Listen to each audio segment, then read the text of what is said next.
Hello and welcome to this beautiful episode that we have for you today. We have Dawna, Dawna Campbell, who is a mind whisperer. We talk energies, we talk frequencies. We also talk about a life journey that has three really powerful elements that impacted Donna on her journey to where she is now. And it's been a really uplifting conversation that has been different. We did hit the woo-woo path, but we've dug into an element we've not really spoken about. And it's just a very uplifting, positive conversation. So grab a cuppa, come and sit down with us and enjoy this really beautiful conversation that we had with Donna today.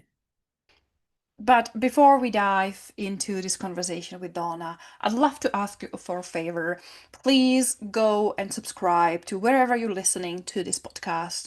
Lots of our listeners and viewers are not subscribed, and it would mean a lot to us if you could just hit that button, subscribe on Spotify, Apple Podcasts, YouTube, wherever you get this podcast. Please help us spread the word. Feel free to share the episode. But most importantly, do please subscribe. It would mean the world to us. But let's go into this positive, vibrating conversation with Donna. Hi, Donna. Welcome to the show. How are you today? Good. Thank you so much for having me here today. We're excited to have a conversation with you and to learn from you.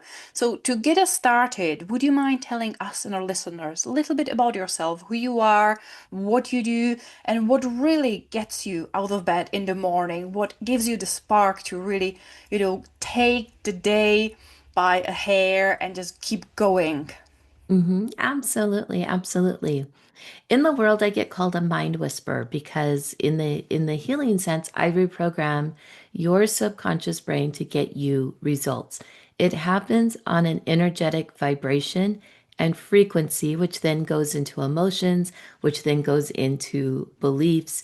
And when we go to that vibrational point, we can change how the subconscious coded something so then you can have a new pattern moving forward. In addition to that, I'm an author. I write. I have several books. I have magazines, but also I'm the executive vice president over at the Los Angeles Tribune.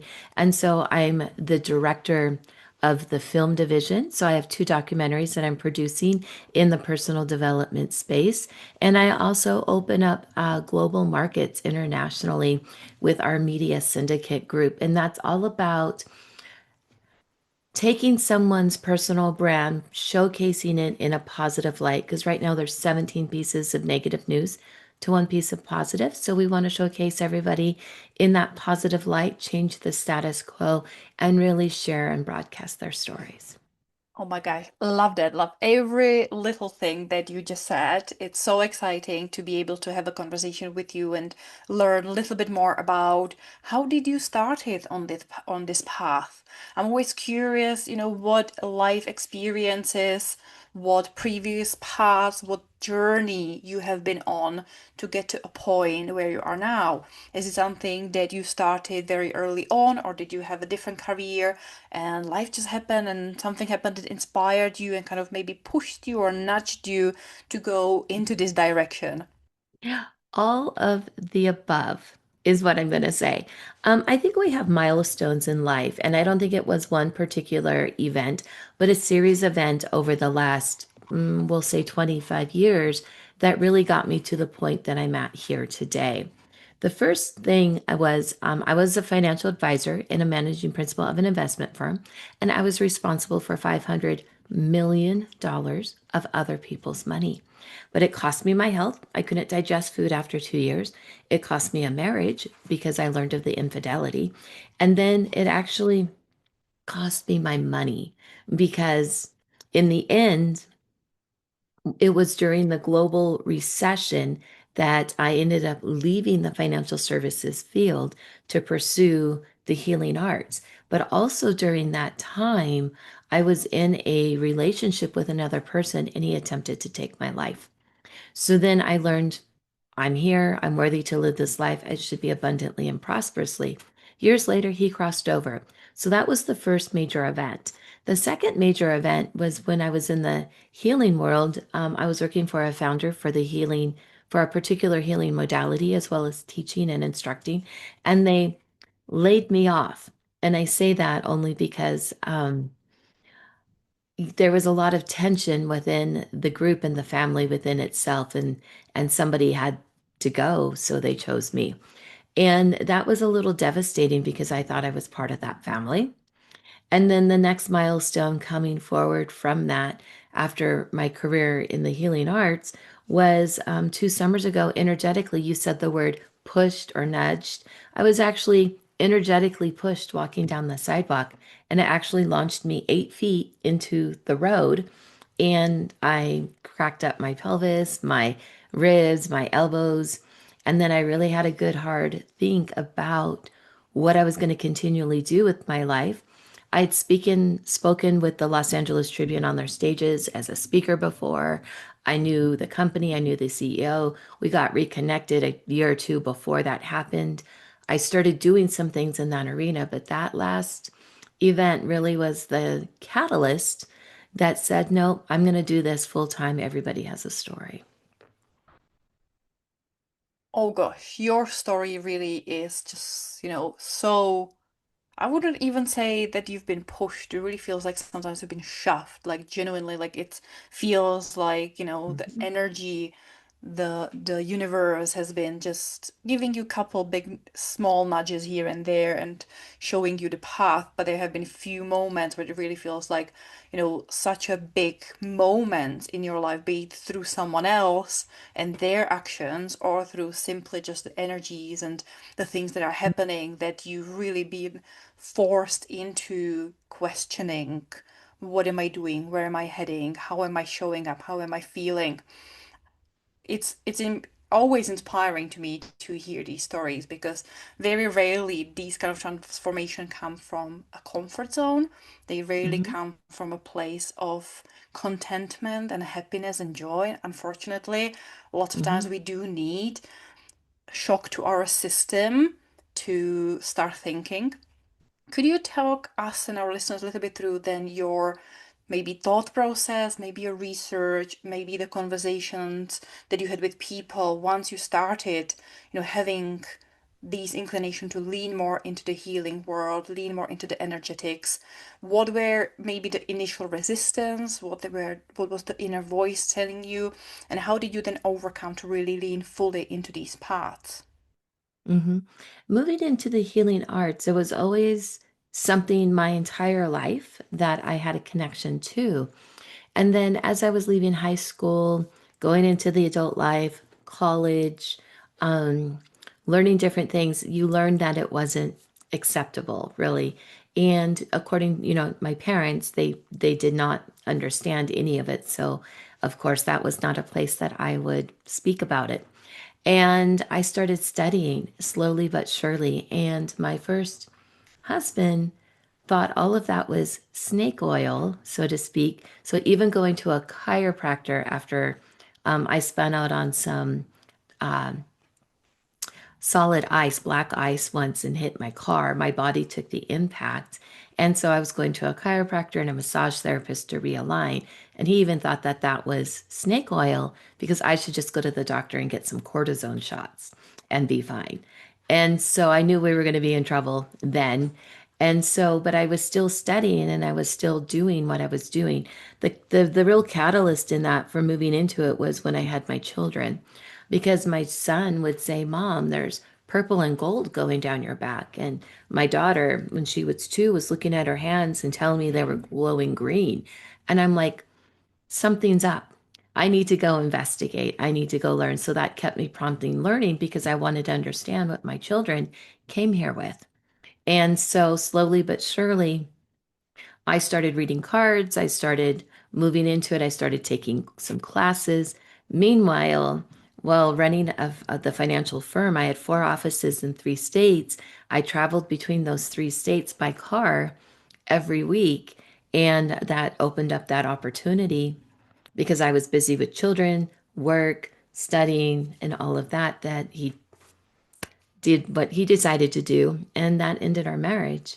But yet I continued in the healing arts and felt completely free. So I don't know that I really had conversations with other people outside of myself and the new people coming into my life.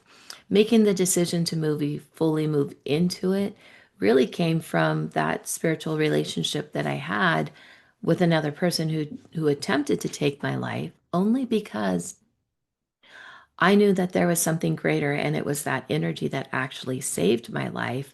And then his ended.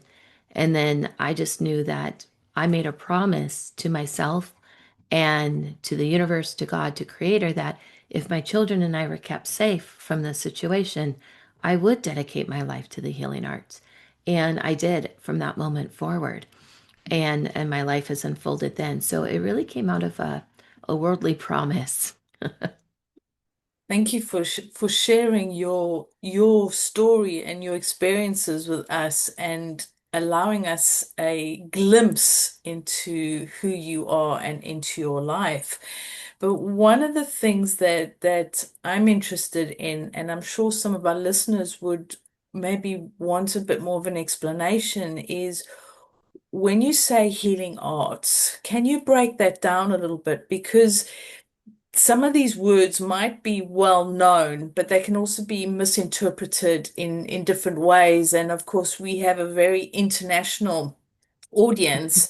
So I just want some clarity on what you mean by healing arts and what that means for you, just to get a clearer understanding. And you mentioned energy and cards. Can you dig a little bit deeper into Yes, that just yes. to clear it up so that nobody's confused or misunderstanding, not intentionally, but just through just having a better understanding of what it is that you do and the experiences to help our listeners, maybe help them to move forward a little bit and maybe start digging in an area that they might not have thought of. Yes, absolutely. The healing arts to me really blends with science and quantum physics. So the metaphysical world, the quantum physics world, because it's everything that's in the unseen world. And in the unseen world, we have energy, vibration, and frequency. So Albert Einstein said that the future of all medicine is going to be the medicine of frequency. And Nikola Tesla was like, well, if you want to know the secrets of the universe, think in terms of energy, vibration, and frequency. So to me, the healing arts denotes energy, vibration, and frequency. Now we see that in a lot of different ways. So the level I work on is completely in the unseen world. When we're doing reprogramming, because I'm using quantum physics, we're using how the energy works. You can take a cell, put one in Europe, take another cell, put in from the same person, put it in America, traumatize one, the other one is going to show that it was also traumatized. How does that work? We're all connected energetically that way. And so I work on that level. When we talk about cards, like oracle cards, maybe they're tarot cards, pendulums, singing sound bowls, each of them have an energy, vibration, and frequency. So with sound tuning forks, sound bowls, music, all of that, it's the sound coming into form through the instrument. There's light therapy, that's another vibration and frequency. There's, the red light therapy, there's crystal light beds. And then we keep breaking it back down with the cards, pendulums, and things of that. It's the energy in form. So the unseen energy comes into a form and it gives us a base to read it. So using a pendulum, you can read energy through a pendulum as it moves. But when you look at it, because you know what direction it is, what it's saying to you, it's coming off the energy. So it gives you a way to see the energy. Oracle cards gives you a way to see the energy of the card that you turned over. So you have the ability to read it until you can just read without using the tools. Essential oils is another one that a lot of people use. Homeopathy. So we have all of these different tools that we use to read the energy from the unseen world. So to me, all of those things are the healing arts. And there's so many more things that I've left out. There's many different ways to express it as well. So on the Western side, we might have of the emotional freedom technique. We might have tapping, we might have theta healing, and then there's all the different variations. There's the Reiki, where we're transferring energy through from one person to another. There's craniosacral, and in the Eastern world, they do the same thing, but they have different terms, different words, and different ways of expressing it. So they might call it yogic healing. You have the two hands, but at the same time, they're like, but it's not Reiki. It's different. And it's different because we're in a transcendental meditation when that's happened. Whereas in Reiki, you might have thoughts. So there's variations of everything, but it always comes back to one source. It always comes back to a vibration and energy and a frequency, which to me is a pure energetic, unconditional love, a pure energy before it becomes anything else into the universe. That's such a great way that you've explained it. And it's also a way that because it's frequency and you can't see it, it can also be really listening to yourself. Because I know when you doing a pendulum, it's your energy. You can ask a pendulum a question Mhm. and you've already programmed the pendulum, for the yes and no and maybe answers. It's going to do it. And it's a way that you start to listen to yourself as well. Because when you're working with energy, it's the honest answers instead of what the mind is saying. No, but I've got to do it Mhm. like this. But your honest answer from the heart or the gut or your energy is saying, no, we've got to go this way. We've got to do it this way. And this is why the energy is such a beautiful way to help us to heal or find answers or to connect with the universe around us because it is all energy. I mean, the plants have their own energies. Everything has an energy around it, and we are part of that. We might be this physical form, with blood and goo and all sorts inside us, but we also an energetic form. And this is one thing that I love about, the quantum physics and just getting in touch with that energy. And like you say, you can't see it. So it's not like, you can have a pill and you can swallow it and you feel it, you felt it in your hand, you can feel you swallowing it, but it's not the same as when you're getting Reiki because Mhm. you're literally just lying on a couch doing nothing. And it can sometimes make you question, hang on, is anything happening? Because I'm not feeling anything. But it is happening because it's energetic. And I love how you've really explained the different energies and the different ways of doing things. And I've heard sound bowls and they are amazing to listen to. And you have all these different I don't know what, like, symbols that you can hit and they make these vibrational noises and they all just create different energies. And I also know when you're trying to clear a negative energy in a room, you can hit these. I call them symbols, but they're sort of round things on a bit of leather, and they just make these noises, or you get two that you can clonk together, or you can do with crystals. I mean, you can do it with loads of different things, and it shifts an energy in a room.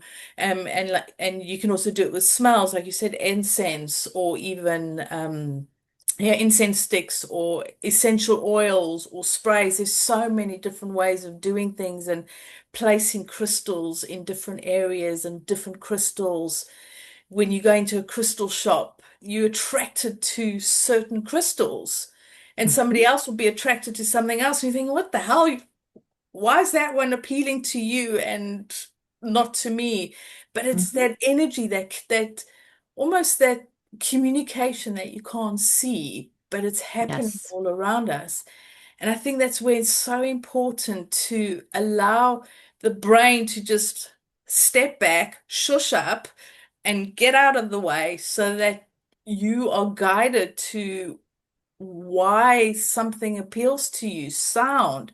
Certain sounds appeal to some people and not to somebody else. Like I said, the crystals, it's an instinctual or a gut reaction to the way that something Yeah, feels and sounds like or looks like or whatever it is, but you can't necessarily pinpoint what it is because it's energy. It's it just is. It is. there. You're absolutely right there. And we're reading it on a subconscious level. And we all do it. Think about walking through the grocery store and you walk by somebody and you know if you want to be next to them or if you want to just pass them by and keep on going because you read their energy. If you're going down to your sales meeting at the office, you know if it's going to be a happy meeting or a not so happy meeting. Why? We feel the energy. We can see the energy. We experience the energy. And for us humans, we call it emotion. So you're absolutely right. And it's just a way to translate that into the seen world. I think one of the ways that we can see it, so to speak, is if you yawn. It's always interesting to see who yawns around you, or if somebody else is yawning, do you feel you need to yawn, or is there nothing happening? And there's that connection there because Hmm. a yawn can be contagious. And it's something I've been noticing over the last few months is when I see somebody yawning, do I feel a connection that hey, I got a yawn now as well?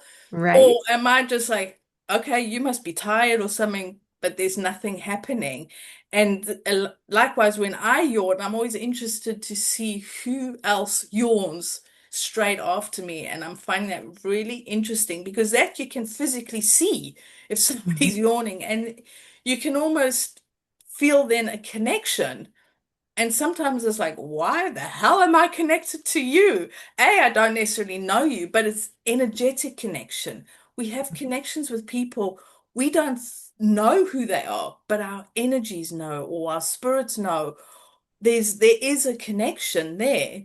We don't necessarily know what that connection is. And I find that yawning is a great way to see who am I connected with and who aren't I connected with. Hmm. And that's a way that we can actually see it. Yes. And it's the same with everything when someone catches a cold and then somebody else has the cold, or it's the flu, or who has it and who doesn't, and who resonates with it and who repels it. I don't remember the last time I was sick because I don't connect to those energies anymore. Yes, please. Finally, someone who feels like on the same wavelength. Because I'm getting a bit, I don't know, tired of just hearing people constantly complain that they're sick and that there is a virus going around and that they're down and it just the cycle keeps repeating. And I'm like, I've made a conscious choice a couple of years ago on my health path to be like, I do not get sick. I have a very strong immune system. I do the good things for my body. I know that my body can handle any kind of a virus. I will get like, a slower morning. I will get a tired morning, but I do not get cold. I do not get flu. I do not get sick. And it's Hmm. purely because I just live in this oblivious conviction. I'm so sure to my core of the bones that I do not get sick. And it is interesting then to observe how the rest of the world just lives in the dogma that it's autumn, there's virus season, it's going around, so of course I'm gonna get sick. Like everyone else is getting sick, so I'm gonna get sick too. And I'm so grateful to hear someone Hmm. saying that, I'm not the only crazy one who just believes that by believing and thinking, I can protect myself from these, common colds. Yes, absolutely. And viruses relate to the energy of unworthiness. What are you not worthy of? And so when you get triggered that way and the cold comes on, now when we have the symptoms, that's your body detoxifying from everything that you just went through on an emotional level and you don't even know it. So, yes, I 100% agree because if you don't resonate with that belief or the unworthiness issue, you won't be sick. So what happens is unworthiness has a frequency here. And as a healer, you stay up here in a higher frequency. And so this just passes through because it doesn't dock. If I came down and matched it and then matched the unworthiness, I would get sick.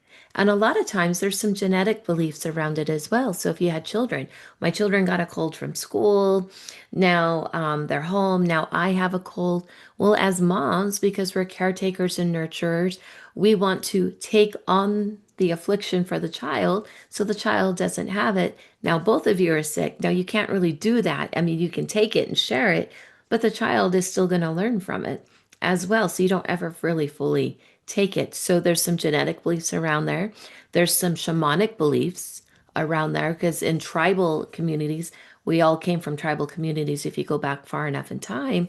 And then there was always a medicine man or a shaman. They would actually physically take on the affliction from the person and then they would go transmute it themselves. And that's not the time we live in today. So there's a lot of different energies and beliefs and connections to why we do those things. But when you unravel all of that, there's no reason to get sick. I travel all over the world, everywhere. If I had told you my crazy travel schedule, you guys would just be like, whoa. Um, and yet I'm around so many people and so many people in the airports, and yet I have a very strong immune system because I just don't resonate on that belief system. Because as a healer, it's my job to elevate you up higher, not meet you where you're at. And as you were speaking, I was also thinking about, often when the topic of beliefs and positivity and energies and manifestation and healing can come, the theme of toxic positivity will come up. That people like, you can't just be positive and everything will be, peachy. You can't like, bringing in the positivity and flipping it on its head and almost weaponizing positivity. And as you were speaking, I was like, it makes sense when you explain it with the levels of our frequencies that there is the true, genuine, authentic, living in alignment positivity.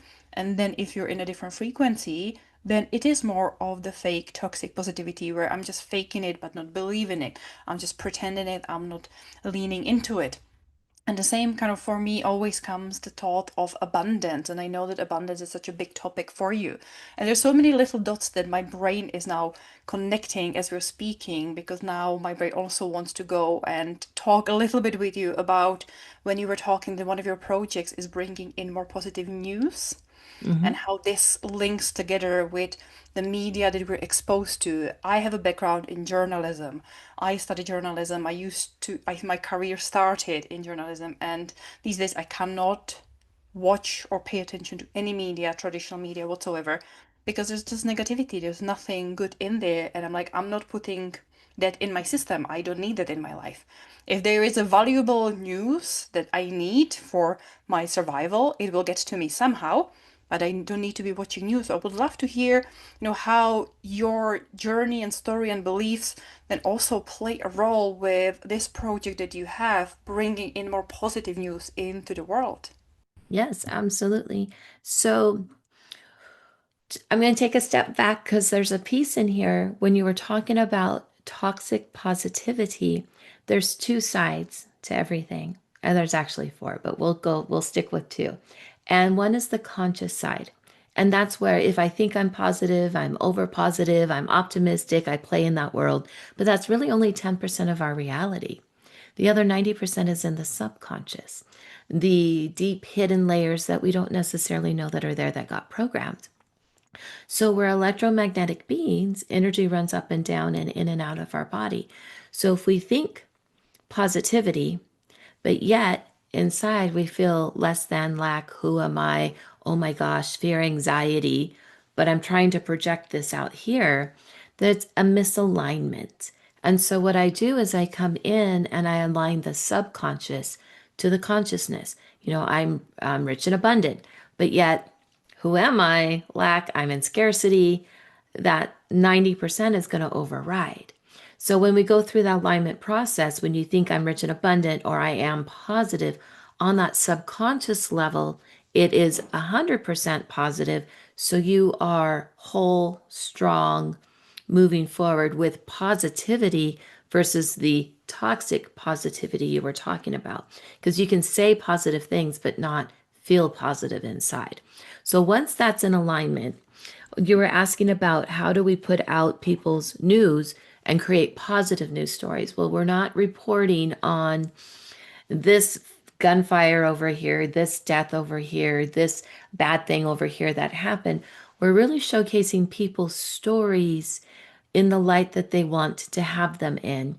So, for example, recently I was in Houston, and in an area they call the Woodlands, it's a wine and walk. Well, it was the 21st year for this particular event.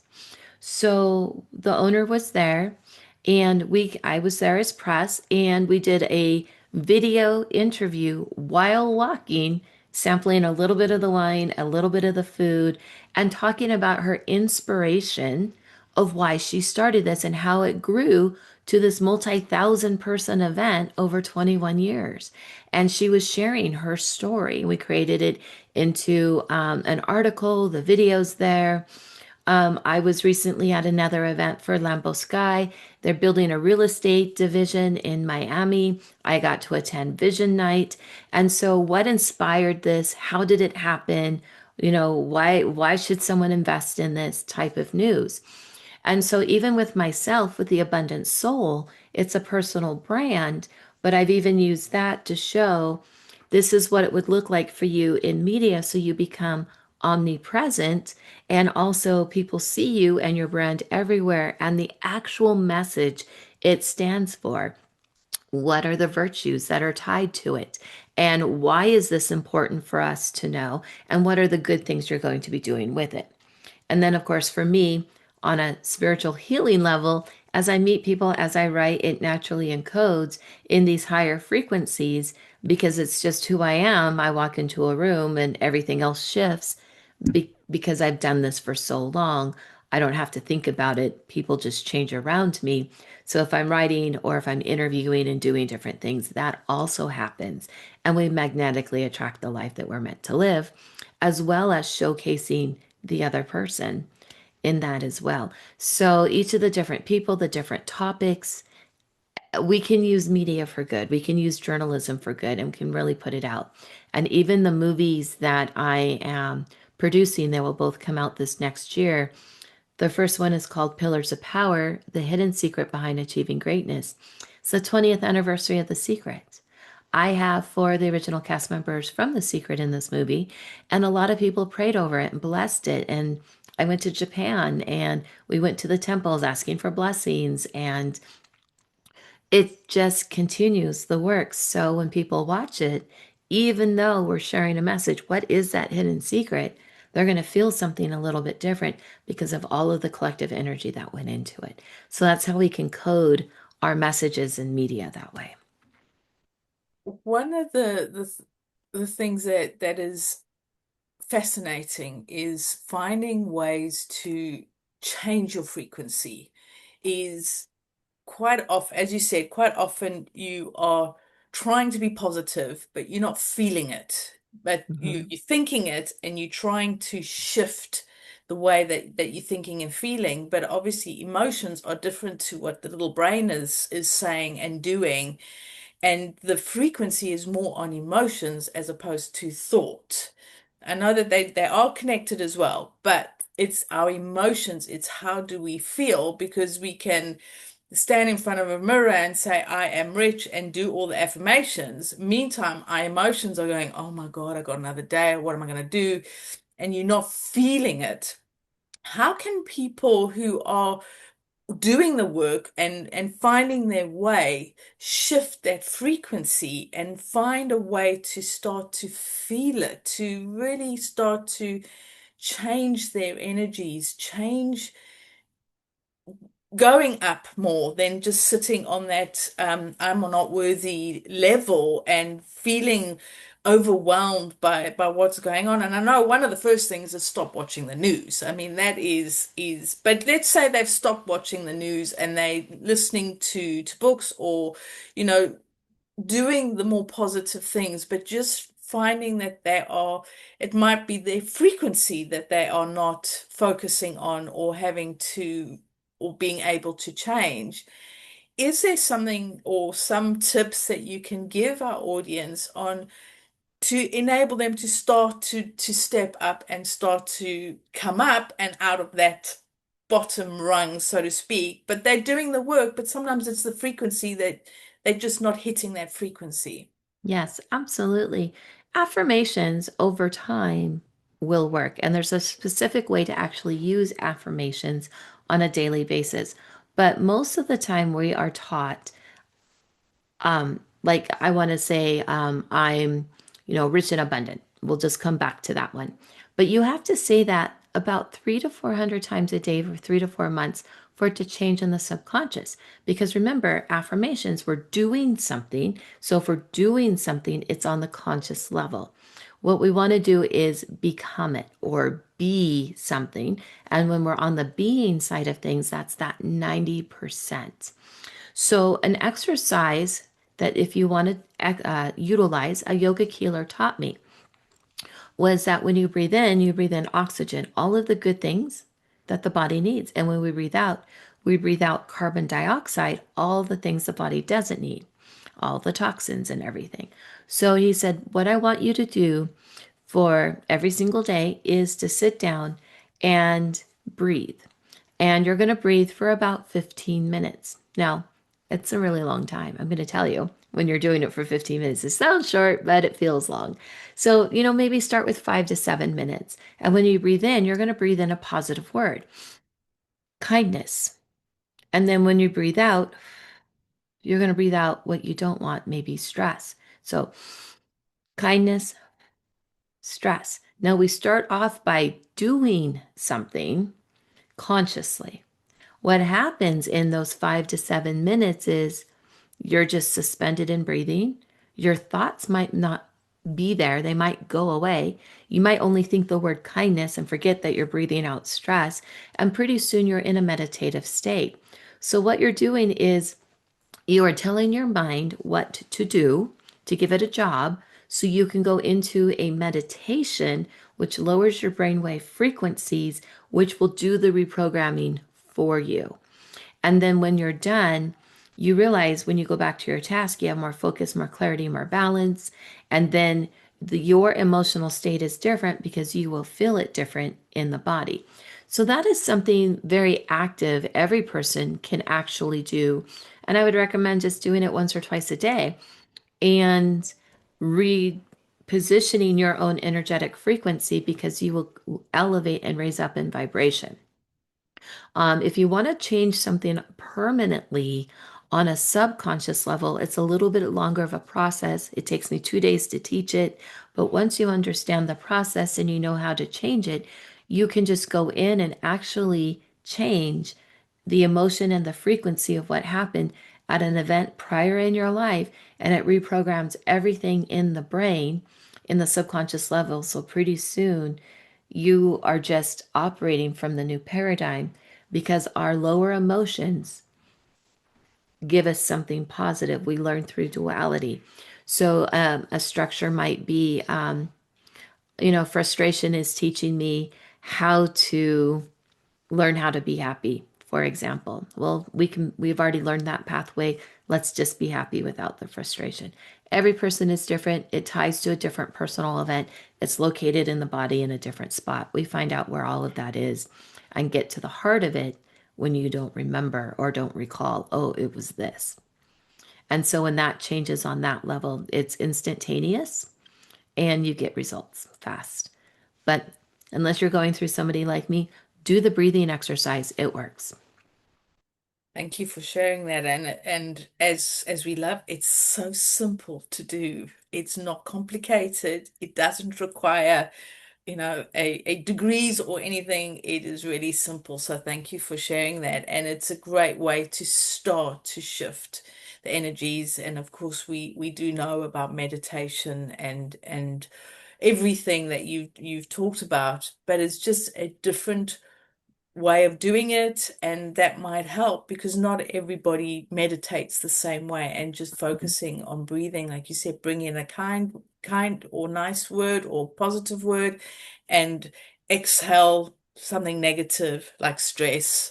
And I think everybody can relate to stress in Mhm. some way. So thank you so much for sharing that, because we are inundated by a huge amount of negative energies around us through everything that's going on in the world at the moment. You just look anywhere and there's something going on. And we are, even if we're not listening to the news or watching the news, the energies are still hitting us.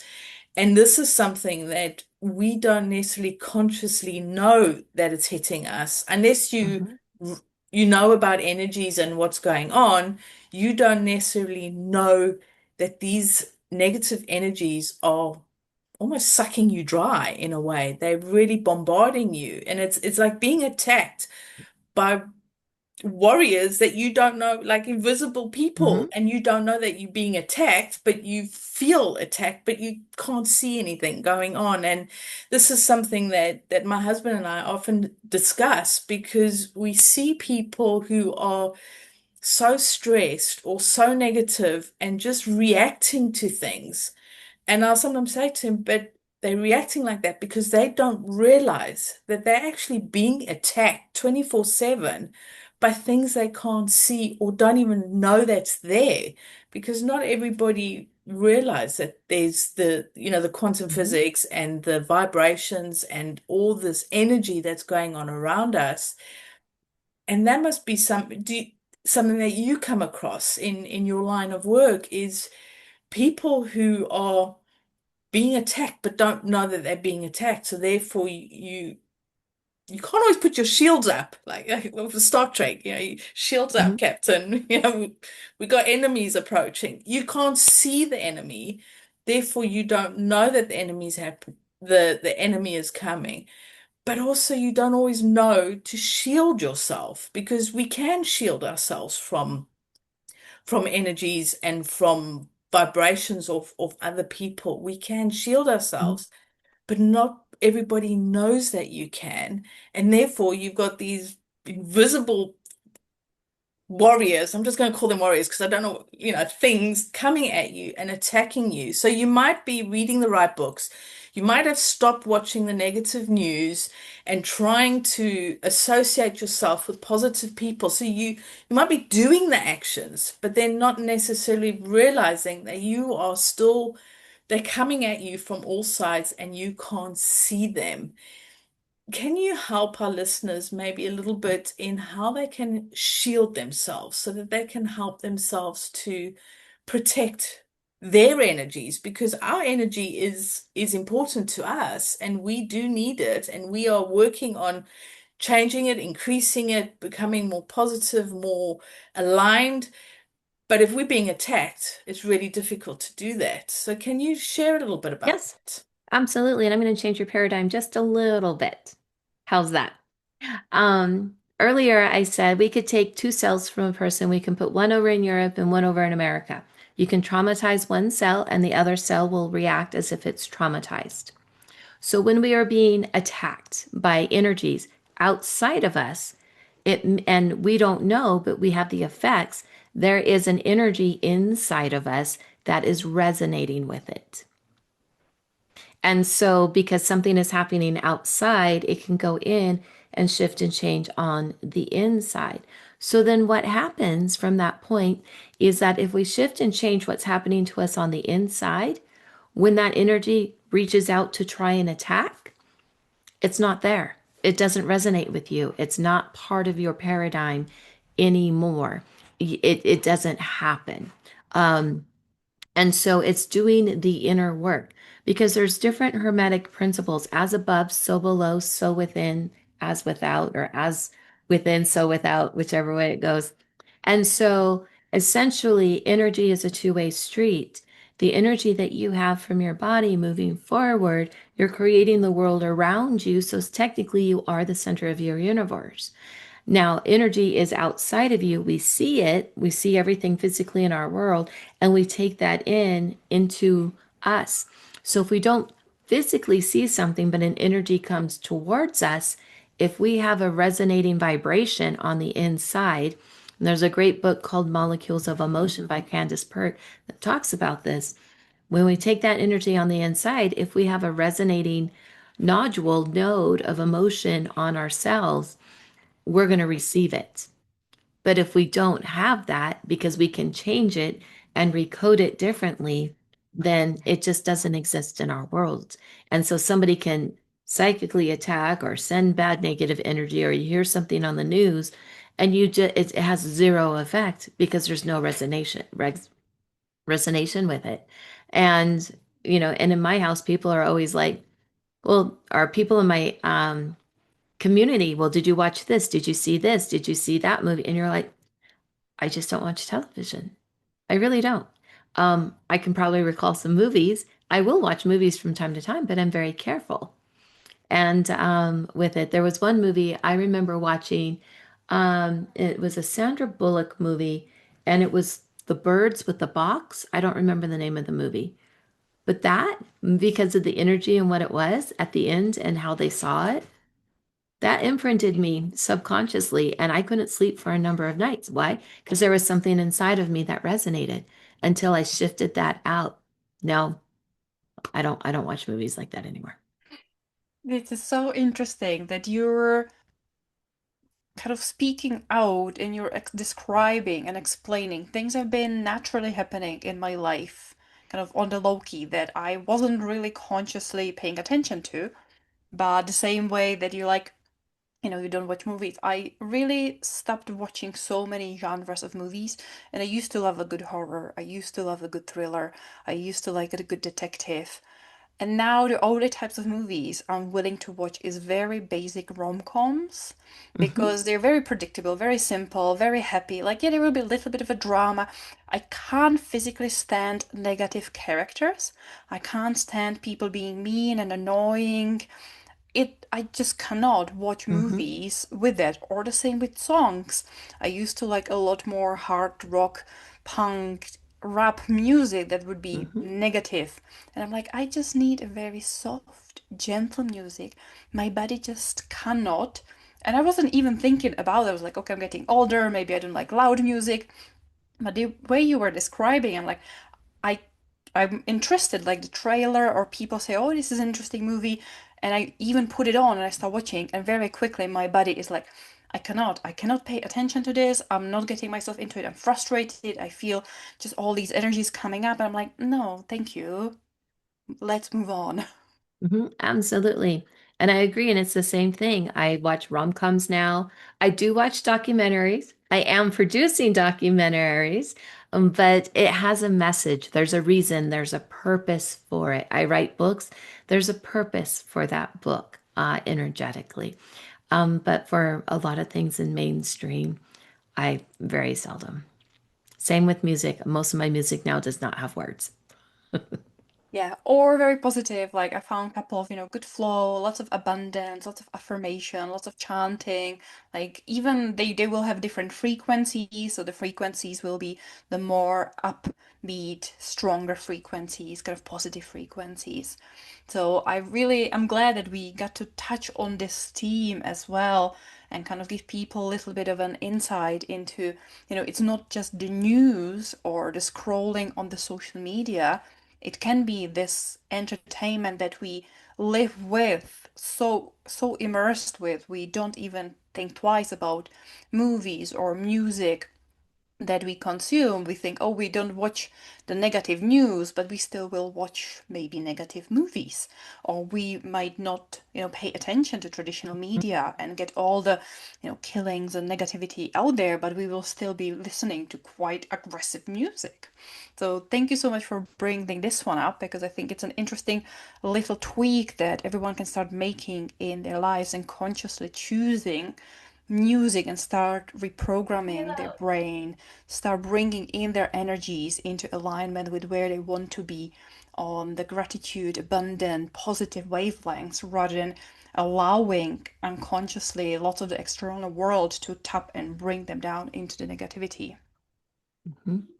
Absolutely. Absolutely there. And everything is, like we said in the beginning, a vibration, a frequency, and an energy. I'm loving how this conversation is going all over the place, and I mean, we can obviously, talk about this for hours. And that book that you mentioned, Lenka and I have both. I've not finished it, but I think Lenka has finished it. So this is a book that needs to come. back into my reading pile. So thank you so much for that. This is the area in the episode that we call a gold nugget. This is basically a space for you to share whatever it is that you feel that needs to be shared.